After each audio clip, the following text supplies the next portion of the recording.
Amém, irmãos? Espero que todos estejam bem, em paz, tranquilos. Como de hábito, vamos estar salmodiando hoje no Salmo 73. Salmo 73. Diz assim a palavra do Senhor: verdadeiramente bom é Deus para com Israel, para com os limpos de coração. Quanto a mim, os meus pés quase que se desviaram. Pouco faltou para que escorregassem os meus passos. Pois eu tinha inveja dos nécios, quando via a prosperidade dos ímpios. Porque não há apertos na sua morte, mas firme está a sua força. Não se acham em trabalhos como outros homens, nem são afligidos como outros homens. Por isso, a soberba os cerca como um colar. Vestem-se de violência como de adorno. Os olhos deles estão inchados de gordura. Eles têm mais do que o coração podia desejar. São corrompidos e tratam maliciosamente de opressão. Falam arrogantemente. Põem as suas bocas contra os céus, e as suas línguas andam pela terra. Por isso, o povo dele volta aqui, e águas de copos cheios se lhes espremem. E eles dizem: como sabe Deus? Não há conhecimento no Altíssimo? Eis que estes são ímpios e prosperam no mundo, aumentam em riquezas. Na verdade, que em vão tenho purificado o meu coração e lavei as minhas mãos na inocência, pois todo dia tenho sido afligido e castigado a cada manhã. Se eu dissesse, falarei assim, eis que ofenderia a geração de teus filhos. Quando pensava em entender, foi para mim muito doloroso, até que entrei no santuário de Deus. Então entendi eu o fim deles. Certamente tu os pusestes em lugares escorregadios, tu os lanças em destruição, como caem na desolação, quase num momento. Ficam totalmente consumidos de terrores, como um sonho quando se acorda. Assim, ó Senhor, quando acordares, desprezarás a aparência deles. Assim o meu coração se azedou, e sinto picadas nas minhas entranhas. Assim me embruteci, e nada sabia. Fiquei como um animal perante ti. Todavia, estou de contínuo contigo. Tu me sustentaste pela minha mão direita. Guiar-me-ás com o teu conselho, e depois me receberás na glória. Quem tenho eu no céu senão a ti? E na terra não há quem eu deseje além de ti? A minha carne e o meu coração desfalecem, mas Deus é a fortaleza do meu coração e a minha porção para sempre. Pois eis que os que se alongam de ti perecerão. Tu tens destruído todos aqueles que se desviam de ti, mas para mim, bom é aproximar-me de Deus. Pus a minha confiança no Senhor Deus para anunciar todas as tuas obras. Até aqui. Vamos orar.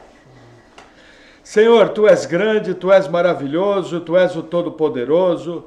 Eu oro em nome de Jesus, Senhor, engrandecendo o Teu nome, Te glorificando, Te agradecendo por mais um dia em que podemos cultuar a Ti e estarmos juntos com boa saúde.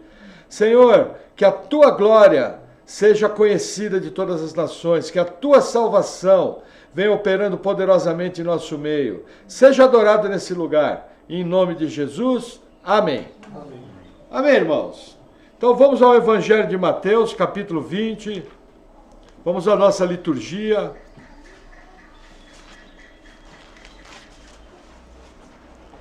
Evangelho de Mateus, capítulo 20. Versículo 1 diz assim: porque o reino dos céus é semelhante a um homem, pai de família, que saiu de madrugada a assalariar trabalhadores para a sua vinha. Até aqui. Vamos orar. Senhor, nós oramos por Tua palavra, oramos em nome de Jesus pedindo que o Senhor venha nos dando discernimento, que o Senhor venha edificando Tua igreja nessa manhã e me capacitando, Senhor, a transmitir a palavra de maneira bíblica. Que eu possa ser um instrumento na Tua mão para a edificação da Tua igreja. E que o Senhor venha dando entendimento à igreja, Pai. Nos dá sabedoria de como usar essa palavra no nosso dia a dia. Em nome de Jesus, amém. Amém, irmãos? O capítulo 20 começa com Jesus propondo uma das principais parábolas, a chamada parábola dos trabalhadores da vinha. O que acontece? Jesus quer nos mostrar, através dessa ilustração, sobre a questão daqueles que são chamados. Pode fechar outra, não precisa. Se precisar, você fecha, pode deixar. Sobre a questão daqueles que são chamados para o seu reino. Veja que interessante. A ilustração começa assim: o reino dos céus é semelhante. Então aqui Jesus está falando do seu reino e como funciona. E ele vai dar um exemplo. Naquela época, não haviam contratos de trabalho como é hoje, não era muito comum haver mensalistas. Na verdade, quem recebia como nós recebemos hoje, provavelmente eram apenas os funcionários públicos. Em geral, todos os trabalhadores dependiam do seu trabalho diário para o seu sustento. Então, esse exemplo aqui, ele é muito claro. Quando Jesus abriu a boca para dar esse exemplo, o povo já na hora entendeu aquela imagem. É um rico senhor de terras, um proprietário de terras, que saiu a contratar pessoas para trabalhar. E aí a narrativa continua, versículo 2. Um detalhe, por que ele saiu de madrugada? Porque era um hábito. O sol ainda ia ter que raiar. O pessoal tinha que pegar bem cedo, quem é da roça que sabe.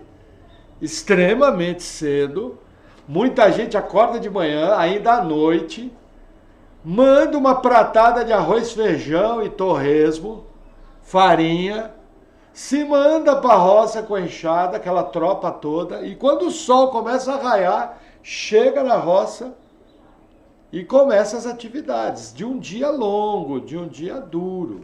Só quem trabalhou na roça, eu tinha um cliente aqui na região de Mafra, divisa com Santa Catarina, e ele tinha sítio de batata. E eu perguntei uma vez para ele japonesinho, eu falei, e aí, como é que é essa questão de morar no sítio? Aí ele me deu uma resposta que foi clássica, que eu marquei pro resto da minha vida. Ele falou, olha, você morar no sítio, você vai descobrir o significado da palavra trabalho. E depois, conhecendo um pouco mais, é verdade. Realmente é uma vida muito dura, não é para qualquer um.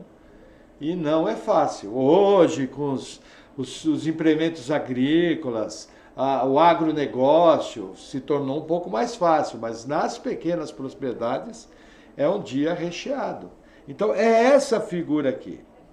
E aí o versículo 2 diz assim: e ajustando com os trabalhadores a 1 dinheiro por dia, mandou-os para a sua vinha. O que era um dinheiro? Era uma diária de trabalho, 1 denário. Vamos colocar hoje, arredondando, R$100. E saindo perto da hora terceira, viu outros que estavam ociosos na praça. O que aconteceu? Ia começar o dia, provavelmente aqui, na primeira hora do dia, o dia não se dividia como o nosso. Nós temos que entender o seguinte: o dia dos judeus começava no pôr do sol. Entendeu? E aí o que acontece? A noite era dividida em vigílias. Aí você tinha a primeira vigília das 6 da tarde às 9 da noite, a segunda vigília das 9 da noite à meia-noite, a terceira vigília da meia-noite às 3 da manhã e a quarta vigília das 3 da manhã às 6. Quando chegava às 6 da manhã, começava a vigília do dia. E aí você tinha a primeira vigília entre 6 da manhã e 9. Então o que acontece? Às 6 da manhã ele contratou o primeiro grupo. Só que como a empreita era muito grande, imagina-se que ele saiu pela cidade. E quando deu 9 horas da manhã, ele viu trabalhadores ociosos na praça. E aí o texto continua, versículo 4, e disse-lhes: ide vós também para a vinha, e dar-vos-ei o que for justo. E eles foram. Olha que interessante. Ele não combina 1 dinheiro. Ele fala, olha, se vocês quiserem trabalhar, vão trabalhar na vinha que eu vou dar o que for justo. E eles foram. Aí o texto continua, versículo 5. Saindo outra vez perto da hora 6ª e 9ª, fez o mesmo. O que ele está explicando aqui? Próximo ao meio-dia, ele encontrou outros trabalhadores e mandou para a vinha. E combinou, daria o que foi justo. Quando foi 3 da tarde, que é a hora nona, inclusive, essa daqui é a descrição do momento da morte de Jesus, próximo à hora nona, 3 da tarde. Ele também contratou trabalhadores e mandou para a vinha. E aí o que acontece? Versículo 6. Versículo 7. Não, versículo 6. E saindo perto da hora 1/10, a hora 1/10 era 5 da tarde. Já bem próximo ao pôr do sol. Encontrou outros que estavam ociosos e perguntou-lhes: por que estáis ociosos todo dia? Disseram-lhe eles: porque ninguém nos assalariou. Disse-lhes ele: ide vós também para a vinha, e recebereis o que foi justo. Olha que interessante, 5 da tarde. Ele contrata mais trabalhadores. Versículo 8. E aproximando-se a noite, disse o senhor da vinha ao seu mordomo: chama os trabalhadores e paga-lhes o salário, começando pelos derradeiros até os primeiros. O que acontece? Quem era o mordomo? O mordomo era um administrador. Quem trabalhou em fazenda grande sabe. A fazenda grande tem um administrador. É como se fosse um gerente. Então o senhor da vinha estava circulando na cidade para contratar trabalhadores. Enquanto ele saiu, o administrador deles ficou cuidando dos trabalhadores. E aí, quando está próximo de escurecer, o dia vai se encerrar, ele fala: olha, chama os trabalhadores e paga o salário deles, mas você vai começar pelos que chegaram por último. Esse é o quadro aqui. E aí o texto continua no versículo 9. E chegando os que tinham ido perto da hora 1/10, receberam um dinheiro cada um. Olha que interessante. O administrador, o mordomo, pagou a diária inteira para aqueles que trabalharam 1 hora ou pouco mais. Ele paga a diária inteira. Versículo 10. Vindo, porém, os primeiros, cuidaram que haviam de receber mais, mas do mesmo modo receberam um dinheiro cada um. Olha o que acontece aqui. Quando chegaram os primeiros, eles viram recebendo. Falou: nossa, o patrão pagou a diária para todo mundo que trabalhou 1 hora. Nós vamos ganhar muito mais. Só que chegou o administrador, pagou igual. E aí o que gerou? Murmuração. Olha que interessante. Versículo 11. E recebendo, murmuravam contra o pai de família, dizendo: estes derradeiros trabalharam só 1 hora, e tu os igualaste conosco, que suportamos a fadiga e a calma do dia. Qual que era a reclamação? Poxa, esse pessoal aqui trabalhou 1 hora. Nós suportamos o sol do dia. E você nos pagou a mesma coisa. Aparentemente, é algo, vamos dizer, coerente. Aos olhos naturais, parece ser coerente. Mas vamos ver como o Senhor vai responder. Mas ele respondendo disse a um deles: amigo, não te faço agravo. Não ajustaste tu comigo um dinheiro? Toma o que é teu e retira-te. Eu quero dar a esse derradeiro tanto quanto a ti. O que ele fala? Meu amigo, o que nós acertamos?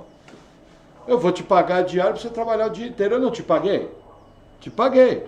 Tá tudo certo. Se eu quero pegar o meu dinheiro e fazer isso, assalariar esse último igual, é problema meu. O meu e o teu eu acertei. Então aqui, a primeira coisa que já nos mostra é a corrupção da justiça humana. A gente já precisa tomar cuidado, porque na nossa cabeça ele tinha que pagar mais. Você está de bate-pronto aqui. Quando você está lendo a história, você está de bate-pronto falando: não, mas os trabalhadores que trabalharam o dia inteiro estão certos. Mas veja, se você vai pelo que é correto, o camarada não fez nada demais. Ele: trabalha o dia inteiro, eu te pago um salário. Acabou. Chegou para os outros e falou: olha, vão trabalhar e eu vou dar o que eu achar justo. Também toparam. Ele achou justo pagar o salário. O interessante é que também expõe o egoísmo dos outros trabalhadores.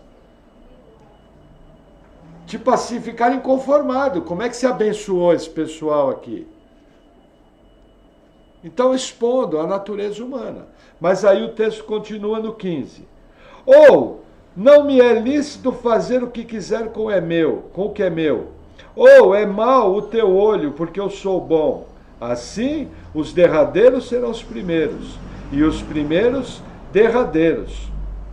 Porque muitos são chamados, mas poucos os escolhidos. O que acontece aqui? Jesus está usando esse exemplo para falar da salvação. Veja, em toda a história da igreja, o prêmio para os eleitos é o mesmo. É a eternidade com Deus.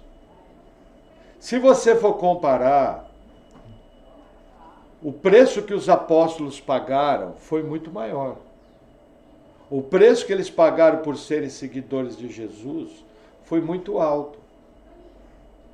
Eles eram apenas em torno de 120 homens que estavam ali na influência de Jesus. Primeiro 12, 120, chegaram até 500 pessoas que viram a ressurreição de Jesus. Esse grupo ganhou o mundo antigo.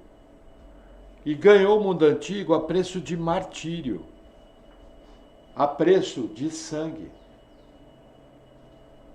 Então, o que Jesus está querendo nos mostrar? No meu reino, quem é chamado tem o mesmo salário. É a vida eterna. Então, qual que é o prêmio principal? A vida eterna. Ela é igual para todos. Veja, o ladrão da cruz não fez nada. Paulo foi decapitado em Roma. Pedro foi crucificado de ponta cabeça. Todos os discípulos, exceto João, foram martirizados. Todos. O evangelista Lucas, que não era discípulo, foi martirizado. João Marcos, aparentemente, que não era discípulo, mas é evangelista, foi martirizado. Apenas João, só que a tradição conta que João foi jogado no azeite quente e não morreu. E eu creio que é verdade. Só que mesmo não morrendo, o governo romano não sabia o que fazer com João e jogou na ilha de Patmos, uma ilha terrível, para morrer naquela prisão.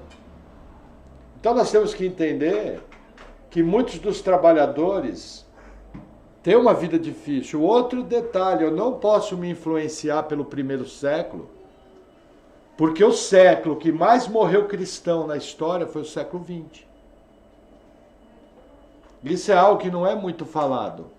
A nossa geração é a geração que tem presenciado o maior número de martírios.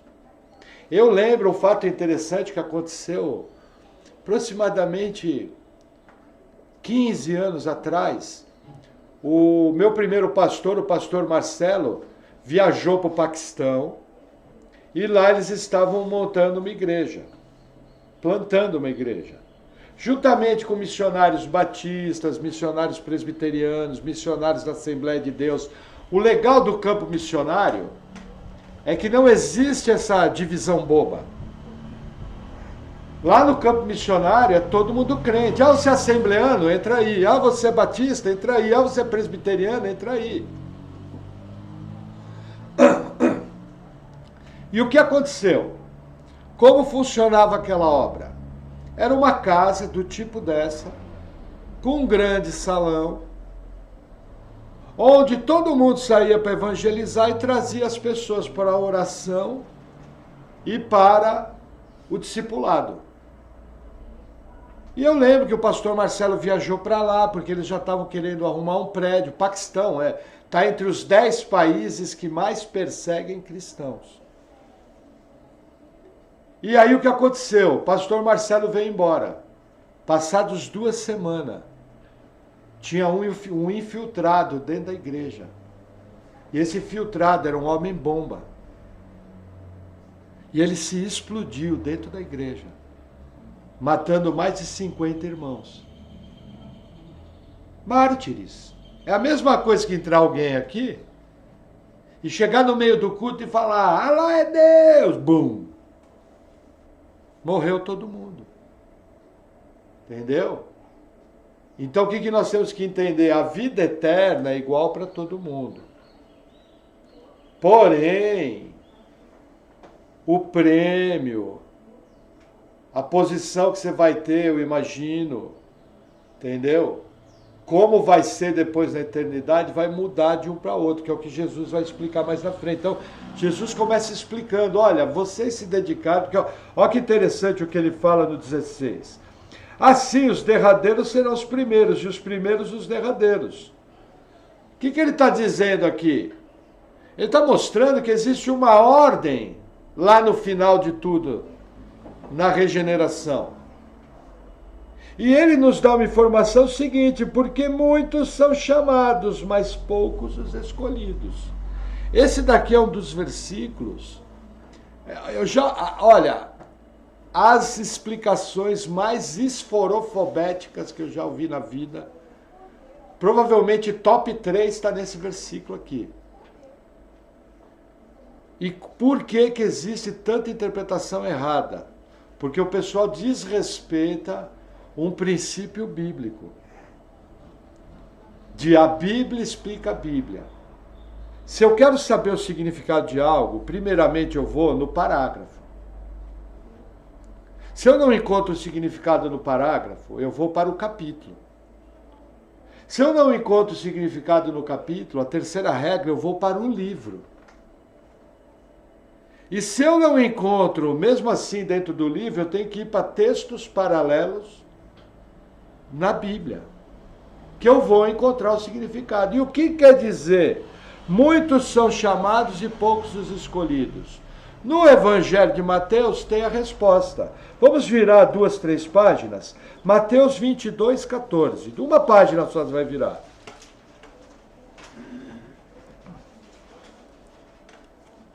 Nós vamos estudar essa parábola, eu vou dar uma explicação rápida, porque eu não quero entrar nela. Essa daqui é a parábola das bodas. O que acontece? Vai haver um grande casamento e o organizador do casamento chama muita gente. E dentre os convidados, tem um convidado que não tem a veste de festa. E aí o que acontece? Quando o dono do casamento olha e vê ele sem veste, ele vai fazer a seguinte frase, olha que interessante. Versículo 11 do capítulo 22. E o rei, entrando para ver os convidados, viu ali um homem que não estava trajado com veste de núpcias, e disse-lhe, amigo, como entraste aqui, não tendo vestes nupcial? E ele emudeceu. Quem foi? O que não tinha veste. Versículo 13. Disse então o rei aos seus servos, amarrai-o de pés e mãos, levai-o e lançai-o nas trevas exteriores. Ali haverá pranto e ranger de dentes, porque muitos são os chamados, mas poucos os escolhidos. Primeiro ponto, quem é o rei? É uma alegoria do nosso Deus, Jesus. Segundo ponto, o que são as trevas exteriores, onde haverá pranto e ranger de dentes? É o inferno. Terceiro ponto, por que ele não foi?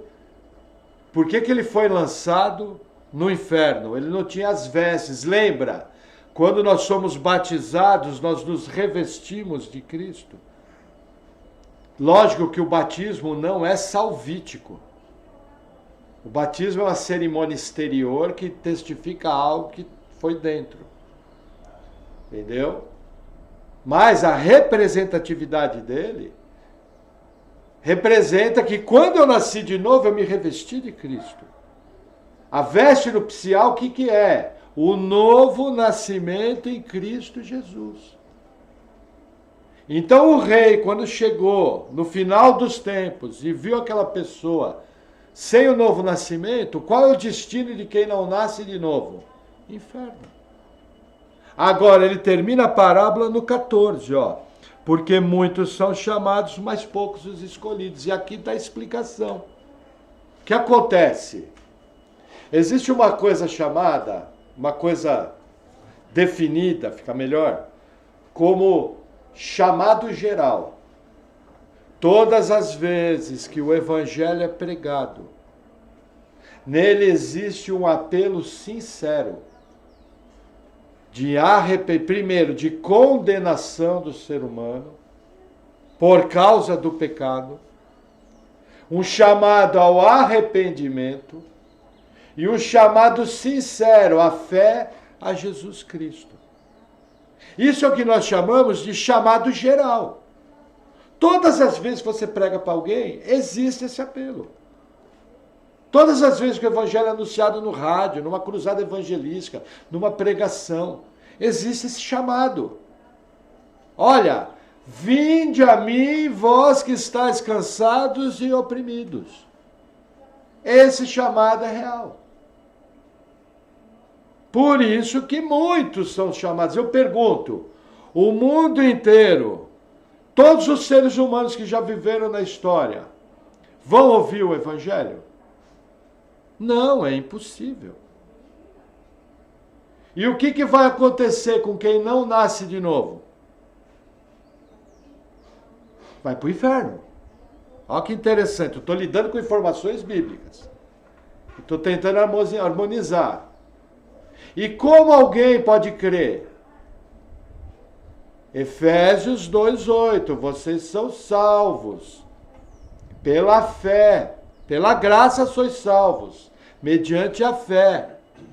E isso não vem de vós, é dom de Deus, para que ninguém se glorie. Esse é o escolhido. Romanos 8:27. Aqueles que de antemão conheceu, lá na eternidade passada, Apocalipse 17, aqueles que tiveram seu nome escrito no livro da vida, antes da fundação do mundo. O nome dos salvos foi escrito no livro da vida, lá na eternidade passada. É outra informação bíblica. Aí Romanos ensina, aqueles que de antemão conheceu, aonde? Na eternidade passada. A esses predestinou, a quê? A serem conformes à imagem do seu Filho, salvo. Aos que predestinou, chamou como? Pela pregação do Evangelho. E aos que chamou, justificou. Justificou pelo quê? Pela obra de Cristo Jesus na cruz do Calvário. E aos que justificou, glorificou. É o que vai acontecer conosco no futuro. Por quê? Porque salvação é obra 100% de Deus. Tudo. Até a fé para ser salvo é Deus que deu. Aí você pergunta, tudo bem, pastor? Então o pastor está querendo me ensinar que lá na eternidade passada, todos aqueles que iam fazer parte da igreja foram escolhidos? É isso que a Bíblia informa. Só que é assim, vinde a mim, vós que estáis cansados e oprimidos. Jesus estava mentindo quando falou isso? Jesus é um mentiroso? Não. Então o apelo dele é sincero, vinde a mim, vós que estáis cansados e oprimidos. Só que aí eu vou lembrar da alegoria do reverendo Augusto Nicodemos. E ele conta a seguinte história, que alguém estava andando na rua, de repente ouviu uma música religiosa bonita, aquela música chamou a atenção, e quando ele olhou estava escrito no teto, vinde a mim, vós que estáis cansados e oprimidos. Ele falou, opa, é disso aí que eu preciso. E entrou. Quando entrou, viu o louvor, viu a pregação, se sentiu feliz. Vamos aumentar um pouco. Entregou a vida para Jesus. Feliz da vida. Aí na hora de ir embora ele virou. E quando ele virou, ele viu escrito no teto, mas só podeis vir a mim, aquele que meu Pai que está no céu trouxer. São as duas verdades. A primeira verdade é o vinde a mim. Quando você foi salvo, você viu que você precisava de Deus. Agora, pelo poder de Deus, vós sois salvos pela graça, mediante a fé. E isso não vem de vós, quer dizer, nem a fé é sua. É dom de Deus. O que é dom? É presente. Para que ninguém se glorie. Você creu pelo poder de Deus. Todas essas informações são bíblicas. Agora, ponto. Pastor, me explica eleição.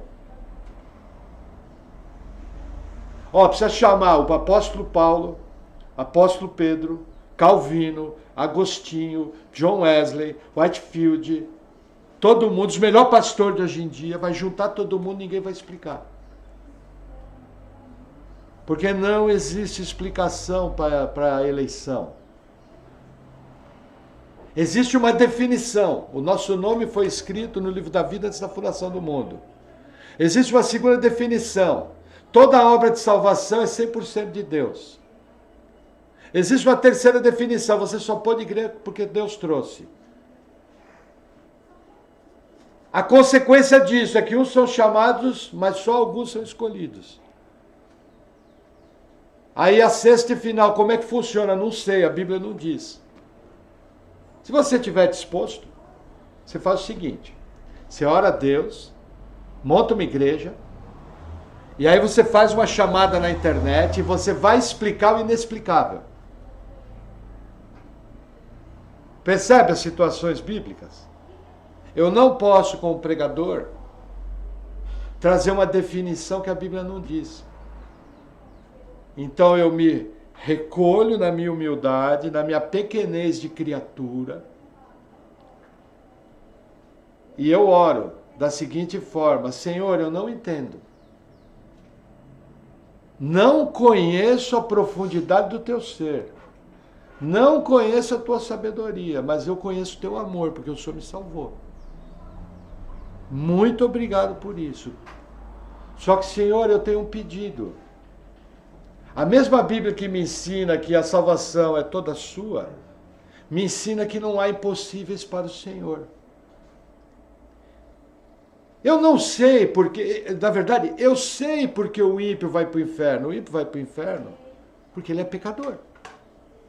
Esse é o motivo que as pessoas vão para o inferno. Deus não precisa fazer nada. Quando você nasce aqui nesse planeta, um dia de vida você está morrendo. E se você morrer com um dia de vida, bom, um dia de vida não, mas se você morrer depois da idade da responsabilidade, é inferno. Entendeu? Por quê? Porque nós somos pecadores. Agora Deus, mediante o seu amor, mediante a sua bondade, mandou Jesus, seu Filho, morrer para realizar uma obra impossível. Não somente isso, lá na eternidade passada, ele escreveu no livro da vida o nome de todos aqueles que iam formar o seu povo. Além de escrever o nome deles no livro da vida, ele escreveu a nossa vida e marcou dia e hora para a nossa salvação. E efetivamente nos salvou. E nós temos que ser muito agradecidos por isso. E qual que é o nosso maior agradecimento? Orar pela salvação de todos e pregar o Evangelho. Agora não cabe a nós, porque nós não temos poder para salvar. Vai ter gente, tem vários queridos irmãos, que vai querer definir e falar, não, mas Deus enxergou na história, viu quem ia crer. Eu já pensei assim, só que veja, viu quem ia crer é um mérito. Chega lá na eternidade, eu, Ariadne chega todo humilde, oh Deus, miserável pecadora que eu fui, obrigado pela tua salvação. Eu bato, deixa disso, irmã, nós cremos. Nada além da obrigação ali de salvar. Eu não podia me gloriar se fosse por obras. Percebe por que não é por obras? Nós vamos chegar quietinho, feliz da vida, reconhecendo que somos miseráveis pecadores. Agora, o meu conselho para você é o seguinte, isso como pregador, não tente explicar o que a Bíblia não explica, porque você vai se dar mal, a não ser que você for primeiranista de teologia, que aí eles querem explicar tudo, entendeu? Mas ninguém explicou, apenas definiu. Lembra Paulo em Romanos? Paulo fala, olha, amei Jacó e odiei Esaú. Enquanto eles estavam no ventre, não tinham realizado nenhuma obra. Aqui que Deus está falando, olha, eu escolhi Jacó para ser Israel, e Esaú eu desprezei, mas eles não tinham feito nenhuma obra. Por que Deus fez isso? Porque ele quis. A mesma passagem fala o seguinte, eu levantei Faraó, para quê? Para que meu nome fosse glorificado nele. E eu endureci o coração de Faraó. Deus, por quê? Faz o seguinte, quando você for para a glória, a hora que você estiver cara a cara com Deus Altíssimo, você bota a mãozinha na cintura e chega assim para Deus, Deus, por que você endureceu o coração de Faraó? Quem tiver peito, faça isso. Né? Porque o próprio Paulo responde em Romanos, quem és tu, ó criatura, para questionar o Criador? O oleiro não faz o que quer com o barro para moldar o vaso? É isso que Romanos fala. O problema é que nós, por exemplo, esse conceito que eu estou dando para vocês, gente, 200 anos atrás, 250 anos atrás, eu não precisava nem explicar. Porque a grande maioria da igreja cria nisso. Só que houve um negócio chamado Revolução Francesa. E o alvo da Revolução Francesa era tirar Deus do centro e colocar o homem no centro. A partir daí, Deus tem que dar satisfação para o homem. A partir daí, tem crente que decreta, determina. Então veja que interessante, como nós precisamos reciclar nosso conhecimento, nós precisamos ser bíblicos, precisamos nos ater apenas àquilo que a Bíblia fala e precisamos ter um coração agradecido, porque o seu caminho natural era correr de Deus. Você só está aqui porque a graça de Deus te trouxe. Pelo seu homem natural, você é inimigo de Deus. É uma coisa que não é muito pregada hoje em dia. Deus odeia o pecado e o pecador. É o que a Bíblia ensina. Agora, Ele mostrou o seu amor nos salvando quando nós éramos inimigos de Deus, ainda pecadores. Você era inimigo, você não queria saber de Deus, você não queria saber de nada. Mas Deus mostra o seu amor, porque pegou você, inimigo, bandido, e salvou você, quando você nem queria saber dele. Foi Ele que te trouxe para a igreja, foi Ele que providenciou o pregador, foi Ele que providenciou a obra da cruz do Calvário, e foi Ele que providenciou a fé, o novo nascimento, para que você fosse salvo. Sabe aquele hino? Restitui, eu quero de volta o que é meu. Tem certeza? A sua parte na salvação era o pecado. Você quer de volta? Eu não, fica para lá. Vá de reto, Satanás. Amém? Então agora, voltando ao capítulo 20. Veja. Muitos são os chamados e poucos os escolhidos. É simples. O evangelho é pregado a todo mundo, existe um chamado sincero. Porém, não é todo mundo que vai ser salvo, só os eleitos, só a Santa Igreja do Senhor é que vai ser salva. Ponto final. O resto você faz o favor. A hora que você morrer e for para a glória, discute com Deus. Porque eu não posso dar para você uma informação que a Bíblia não dá. Amém? Vamos seguir. Versículo 17. Eu acho tão legal falar de salvação. O dia que eu entendi... Gente, não dá para parar de falar do assunto. Ó, a Ariadne vai lembrar disso, o irmão João vai lembrar disso. Moisés talvez lembre, o Júlio também. Nós queríamos converter a turma na machadada.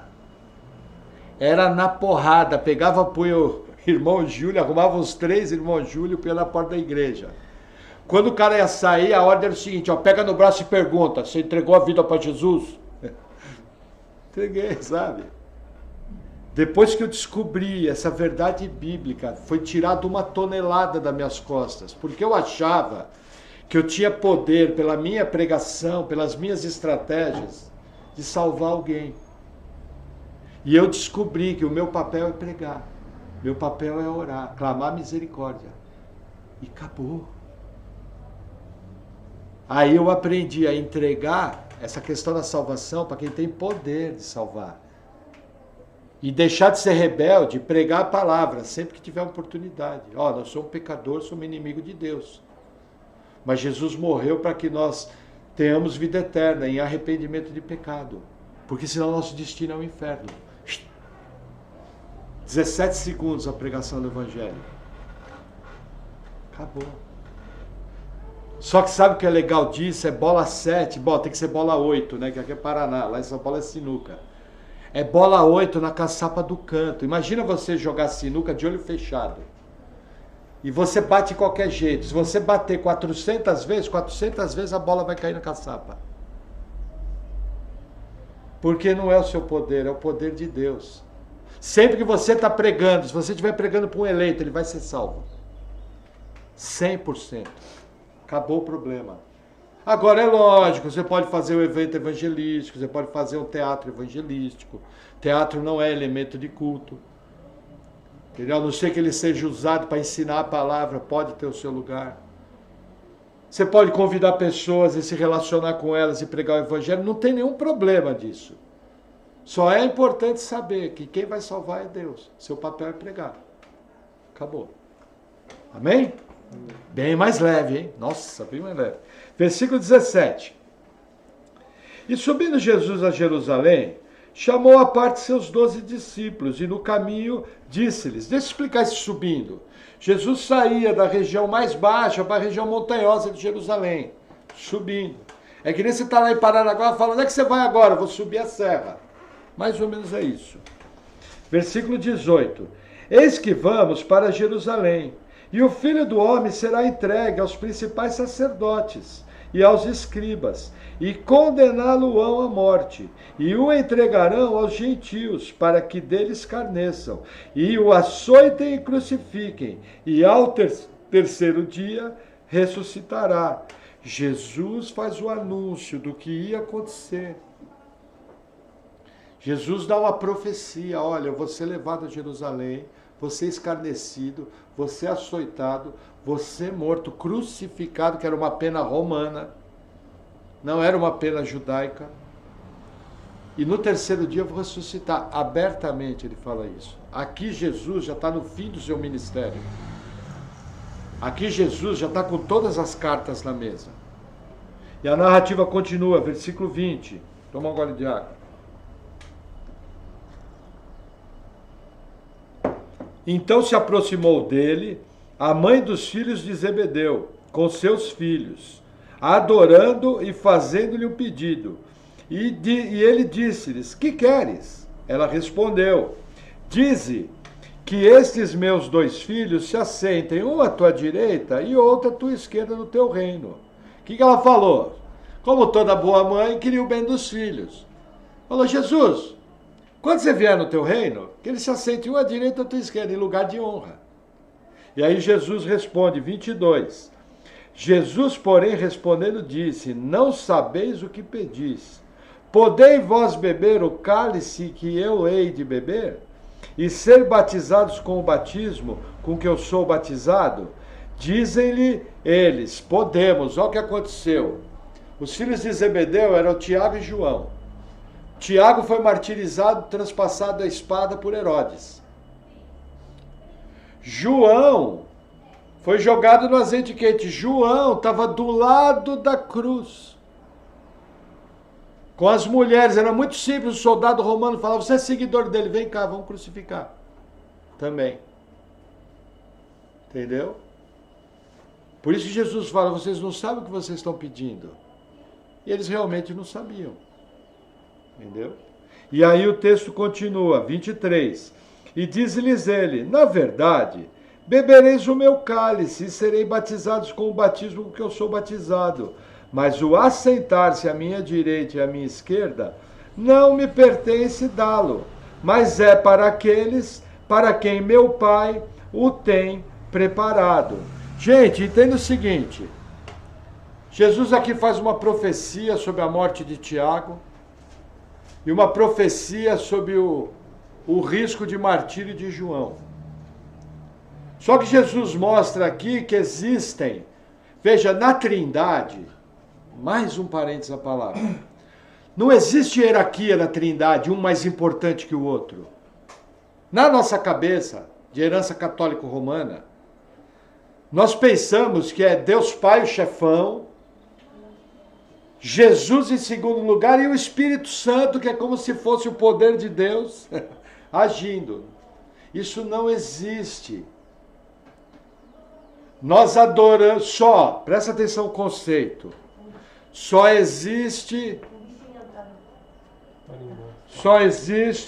um único e verdadeiro Deus, que subsiste na forma de 3 pessoas, Pai, Filho e Espírito Santo. E os 3 são um, idênticos. Quando eu falo idêntico, da mesma substância. Porém, existem funções diferentes. Vou dar um exemplo. Deus Pai é Espírito. Deus Pai não tem um corpo como o nosso. Deus Filho, que é da mesma substância, igualzinho a Deus Pai, abriu mão da forma de ser Deus e veio habitar num corpo humano. O corpo humano tal, que está glorificado hoje, assentado num trono no céu, à direita de Deus Pai. Já existe um homem no céu. O nosso Deus, Jesus Cristo. Terceiro, assim que Jesus ascendeu, glorificado, ele falou o seguinte: vão para Jerusalém, porque eu vou mandar o Consolador. A partir dali, Deus Espírito Santo, a partir do dia de Pentecostes, começa a habitar em todos os crentes, todos, nasceu de novo, tem o Espírito Santo. E é o Espírito Santo que realiza o ministério de glorificar Jesus. Aí existem as funções. O Espírito Santo, no seu ministério, vai sempre glorificar Jesus. Jesus vai sempre apontar para o Pai. Só que os 3 são um, sem hierarquia, existem apenas funções diferentes. E nesse caso aqui, quando fala de tronos, eu imagino que está falando de posições, está falando de honra. Eu entendo que nós vamos ter algum tipo de honra lá na eternidade. Porque, lembra, os trabalhadores da vinha, salvação é igual para todo mundo. Mas quando Jesus fala em honra aqui, em tronos, ele está falando em honra. Está falando, entre aspas, um prêmio. Nós não sabemos exatamente se essa é a melhor palavra. Mas ele está falando que quem define isso é Deus, é a função de Deus. Então é muito importante isso. Muitos crentes têm uma visão herética de trindade. Infelizmente no Brasil, talvez se você pegar 60% da igreja tem uma visão herética de trindade, porque não se ensina essa verdade tão elementar. Ouve, ó Israel, só existe um único e verdadeiro Deus, diz o Antigo Testamento. E o Novo Testamento nos mostra, mas ele subsiste em 3 pessoas, Pai, Filho e Espírito Santo. Ah, pastor, exemplo disso, Jesus no batismo. João Batista ouve a voz do céu, esse é meu filho amado. O Espírito Santo desce como pomba. Estão os 3 lá. Dorme com essa. Legal, né? Entendeu? Então Jesus está explicando, olha, esse prêmio, essa honra, meu Pai que definiu. Aí o que acontece? Botando lenha na fogueira, versículo 24. E quando os 10 ouviram isso, indignaram-se contra os 2 irmãos. Então Jesus, chamando-os para junto de si, disse: bem sabeis, deixa a banda passar ali, bem sabeis que pelos príncipes dos gentios são estes dominados, e que os grandes exercem autoridade sobre eles. Não será assim entre vós, mas todo aquele que quiser entre vós fazer-se grande, seja vosso serviçal. E qualquer que entre vós quiser ser o primeiro, seja vosso servo. Bem como o Filho do Homem não veio para ser servido, mas para servir, e para dar a sua vida em resgate de todo mundo. É isso que está escrito aí na sua Bíblia? Julião, versículo 28, e para dar a sua vida em resgate de todo mundo, é isso que está aí? Ué, a Bíblia de vocês está com defeito? Não, resgate de muitos. Não coloque na Bíblia palavras que não estão na Bíblia. Tecnicamente, A obra de Jesus na cruz do Calvário é suficiente para salvar todo mundo. Porém, a Bíblia nos ensina que Jesus não deu a vida por todo mundo, Jesus deu a vida por muitos. É o que está escrito aí na sua Bíblia, João? Ah, bom, fiquei assustado, foi só testar vocês. Não é porque a gente lê, estou fazendo, isso é um exercício. Porque assim, eu na minha figura de pastor, e acho que vocês provavelmente devem seguir a mesma linha, eu não ouso falar algo que a Escritura não fala. E tem gente que lê isso aqui como se fosse todos. E tem gente que quer explicar isso aqui como se fosse todos. Mas você pergunta para a pessoa, mas aonde que está todos aqui? Faz favor, minha Bíblia está com defeito. Só que você vai em todas as versões, é muitos. Então o que eu faço, como sempre, me atento à informação bíblica. Jesus morreu por quê? Por muitos. Só que ele não precisava fazer isso. Mas foi da vontade de Deus que ele viesse em forma humana. Ele abriu mão da forma que ele tinha como Deus. O Criador do universo veio ser amamentado por uma mãe. O Criador do universo teve que ser trocado as suas fraldas. O Criador do universo passou frio. O Criador do universo chorou quando tinha fome. Provavelmente teve cólica. Olha a humildade de Jesus, ele veio servir. O que Jesus está nos ensinando aqui? Gente, da mesma maneira que eu vim para servir, você quer ser grande? Sirva. Isso tem a ver com os trabalhadores da vinha? Não, tem a ver com o prêmio. Salvação é igual para todo mundo, mas o prêmio, os tronos, é para quem servir. Aí entre você e Deus. Meu papel é te mostrar, ensinar o que a palavra fala. Amém? Amém. Vamos avançar mais um pouquinho, 29. Estamos com tempo, amém. E saindo eles de Jericó, seguiu-o grande multidão. E eis que 2 cegos, assentados junto ao caminho, ouvindo que Jesus passava, clamaram dizendo: Senhor, filho de Davi, tem misericórdia de nós. E a multidão os repreendia, para que se calassem. Eles, porém, cada vez clamavam mais, dizendo: Senhor, filho de Davi, tem misericórdia de nós. E Jesus, parando, chamou-os e disse: Que queres que vos faça? Disseram-lhe eles: Senhor, que os nossos olhos sejam abertos. Então Jesus, movido de íntima compaixão, tocou-lhes os olhos, e logo seus olhos viram, e eles o seguiram. Até aqui.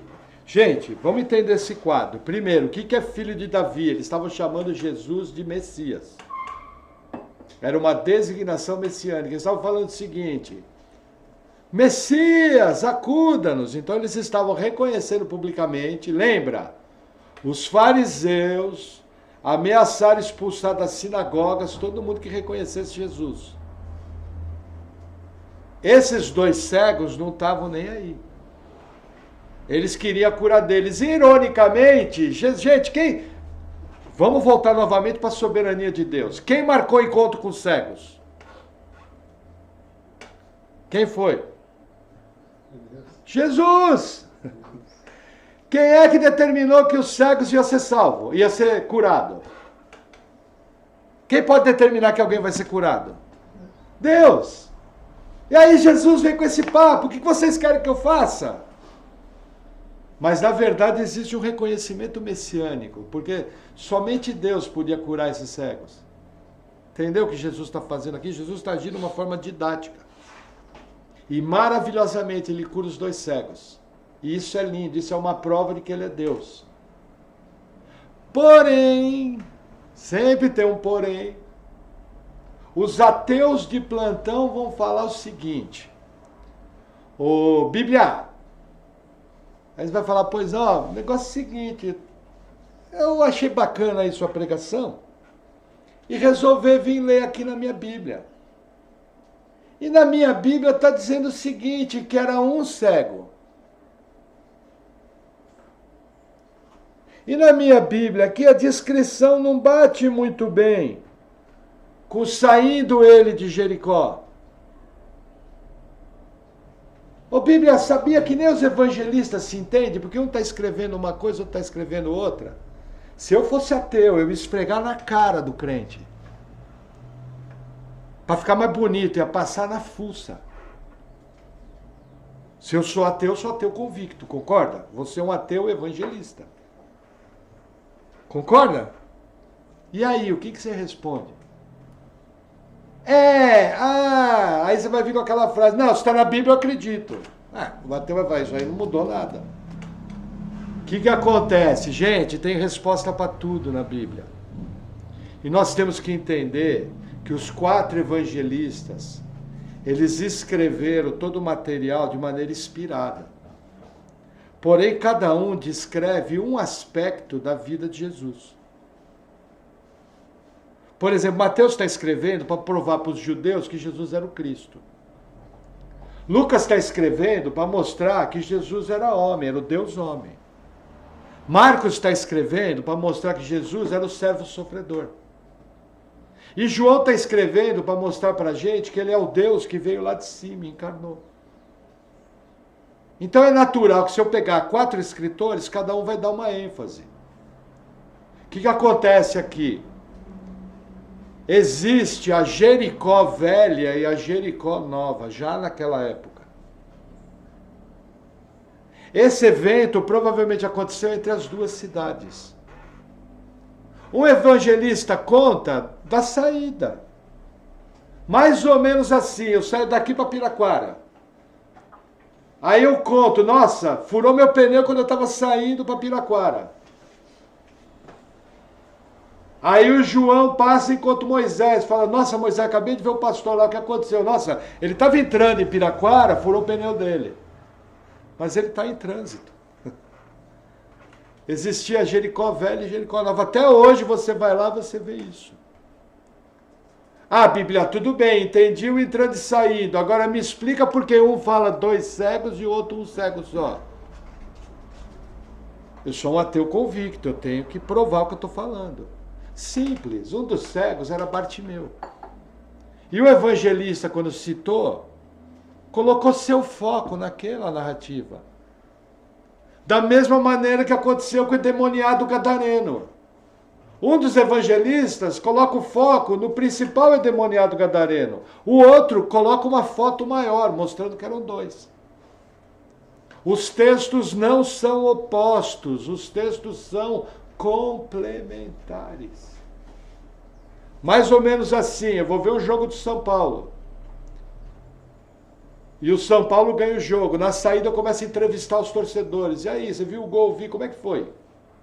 Um vai citar que o lateral direito pegou a bola, jogou pro ponto, o ponta recuou e fez o gol. Passou pro meio, o outro vai falar, olha, foi uma jogada legal, os caras arrancaram lá de trás, jogaram na direita, o cara cruzou, centroavante, matou no peito e deu um tapa. Pum! O outro vai falar, rapaz, se visse o jeito que o ponta cruzou a bola. Eles não estão falando do mesmo gol? Só que aí você constrói uma imagem perfeita, quando você pega todas as narrativas e você define o gol. É isso que acontece nos evangelhos. Estas são as tão famigeradas discrepâncias bíblicas, normal. 4 escritores inspirados, cada um inspirado para dar uma ênfase do ministério de Jesus. É a coisa mais normal que vai haver pontos diferentes na narrativa. Simples assim. Jesus continua sendo Deus, Jesus é o Todo-Poderoso, Ele curou os 2 cegos. Se eu fosse colocar em livros tudo que Jesus fez, nem todos os livros da história caberiam.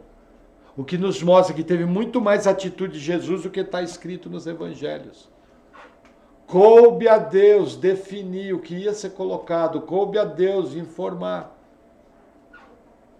Coube a Deus sacramentar. Essa é a sua palavra, inspirada, inerrante, infalível. 100% a palavra do Senhor. Digna de confiança e fé. Amém? Vamos orar?